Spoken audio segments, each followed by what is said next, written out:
मंत्री हे महाराष्ट्रासाठी आहे. सातारा झाल्यानंतर फक्त बाबा एवढं लक्षात ठेवा. आणि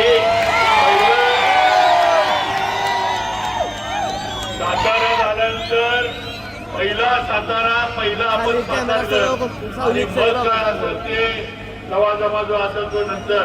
छत्रपती शिवाजी महाराज की, छत्रपती शिवाजी महाराज की, धर्मवीर छत्रपती संभाजी महाराज की जय भवानी,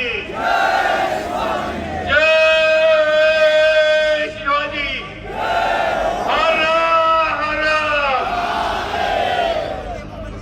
आज या आपल्या पवित्र शिवतीर्थावर आपले नगरसेवक बाळासाहेब खंडारे आणि त्यांच्या सर्व मित्र परिवाराच्या वतीनं आज हा माझ्यासाठी अभिषेक चिंतन सोहळा माझ्या वाढदिवसाच्या निमित्ताने इथं ठेवण्यात आला. एवढ्या मोठ्या संख्येनं स्टेजवर आणि समोर सुद्धा उपस्थित असलेले माझे सर्व सातारा आणि जिल्ह्यात सुद्धा आलेले माझे सर्व तरुण मित्र, सगळ्यांचं मी मनापासून आभार मानतो. आणि बाळासाहेबांनी जे सांगितलं की खऱ्या अर्थानं तुमच्या आमच्यावर जर कुणाचा आशीर्वाद असला तर तो छत्रपती शिवाजी महाराजांचा आशीर्वाद आहे. आज त्यांच्यामुळं हा महाराष्ट्र आणि या महाराष्ट्रातला मराठी माणूस ताटमानेनं उभा आहे हे आपण लक्षात ठेवलं पाहिजे. आज धर्मवीर छत्रपती संभाजी महाराजांचा बलिदान दिवस हा आपण साजरा करतोय. आज आता 12 वाजून गेले. आज गुढीपाडव्याचा शुभ दिवस, 3:30 मुहूर्तापैकी एक मुहूर्त आज लागू झालेला आहे. त्यामुळं सगळ्यांना हिंदू नवीन वर्षाच्या मनापासून शुभेच्छा देतो. आणि या सदीच्या शुभेच्छा बाळासाहेबांना मला दिल्यात. मला माहिती आहे की मनापासून त्याचं माझ्यावर लक्ष असतं, मनापासून त्याचं माझ्यावर प्रेम आहे.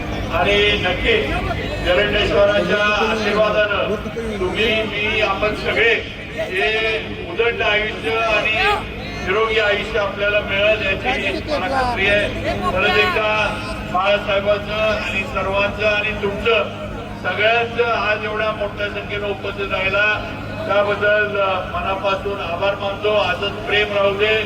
आज तुमच्या आशीर्वादानं या महाराष्ट्रामध्ये तुम्ही मला निवडून दिलं. या महाराष्ट्रात 2 नंबरचं मताधिक्य तुम्ही मला दिलं. आणि आज तुमच्यामुळं, तुमच्या ताकदीमुळं आज महायुतीच्या या सरकारमध्ये भारतीय जनता पार्टी आणि आमचे नेते, आपले नेते देवेंद्रजी फडणवीस यांच्या नेतृत्वाखाली आज कॅबिनेट मंत्री म्हणून मी काम करतोय. जरी मी मंत्री झालो असलो, आता मी प्रतीक मोदींच्या मॅचेस येत होतो, तिथं सुद्धा सांगितलं आणि आज इथं सुद्धा सांगतो की मंत्री हे महाराष्ट्रासाठी आहे. सातारा झाल्यानंतर फक्त बाबा एवढं लक्षात ठेवा. आणि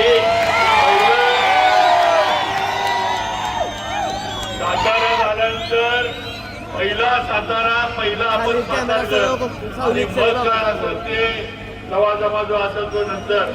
मग कायम तुम्ही मी आपण सगळेजण शेवटच्या श्वासापर्यंत सातारकर म्हणूनच राहणार आणि सातारकर म्हणूनच जाणार एवढं या निमित्तानं सांगतो.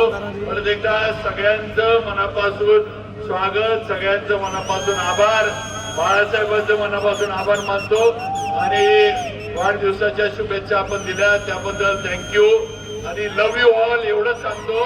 धन्यवाद. एबीपी माझा, उघडा डोळे बघा नीट.